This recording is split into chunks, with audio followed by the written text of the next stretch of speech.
RC Racing are lucky enough to travel the world looking at various classes of our sport, but it has to be said that this weekend at the DAC 12 has really opened our eyes to large-scale off-road. It's amazing that so many people have been attracted to this corner of Holland, this heartland of the large-scale world, for a freezing cold event, but an incredibly popular one. But why large-scale, and why the DAC 12? It's the event in winter period for large-scale racing. We don't have anything like this back in England, and once you've done it, you just want to keep coming back every year. So why do you like to race large-scale off-road? Well, I was a car mechanic. When we drive this car, we have like the real car a little bit, you know? The noise, the speed and the sound. It's grown so much so quickly. Can you give us a bit of a history about large-scale off-road? Large-scale off-road really only started probably 6 years ago, but before EFRA got involved, it was quite large in a few countries anyway. The big bonus of off-road is you can run in a field or anywhere. You can drive everywhere. There are in each city tracks, AstroTurf or clay or... More realistic, large scale, bigger, shiny bits on. Why have you entered the DAC 12? The best driver in the Europe, and this is very good for us. Okay, Valkyrjus, you are the reigning champion of this event. I mean, apparently it was quite an easy win last year. Yes, it was. The car was fine. I didn't expect it because I couldn't train. Roskam, a rare thing indeed, a former world champion, a large-scale world champion, but at touring cars. So how come you've embraced the off-road large-scale world?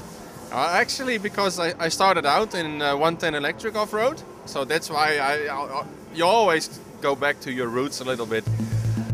The cars are big, they're big on excitement, they're big on power, but is there more to it? Is power that important? No. Here it isn't. In two-wheel drive, you've a little bit more finesse on the sticks and the steering. They're a lot bigger cars, they weigh a lot more, so yeah, I think it's great. What is the key to driving these cars well? Have good tires, the right tires. You'll always see a big range of tyres, different makes, different patterns, different compounds in a final, which is great because it means, you know, there's a variation and it's, you know, it's not specific. Well, the lap times here are averaging about 35 seconds in what has become the latest in the trend for flattish but very technical tracks. It is off-road, but it's not all bump and jump. This track, it's not bumpy, but it's really, there's no grip at all. And so it's a bit like the European Championship. You need to search for grip, and when you find it, then it'll be good. Now, you won the European Championship in fairing in a very different circuit, very three-dimensional, jumpy track. I mean, we haven't seen this really here or in Velika Gorica.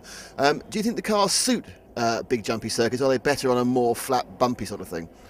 I think they're equally fun on all of them, really. It's a different driving style, different skill, different tyres and setup of the car, but they work very well. They're good fun on all tracks. Do the cars jump well? I mean, obviously they don't fly like a rallycross car, but I've only been to these two events. I've not seen them. Are they good at being aerial? Yes, but it also depends on the driver and the shocks. Large scale is getting larger than ever, and where there's a concentration of racers, there's going to be manufacturers. So how many manufacturers do we now see making large scale cars? Oh, I couldn't name them all, but I would guess there's at least 8 or 10 now if you count everything from China. And if I was going to go out and buy one today from scratch, how much would it cost me?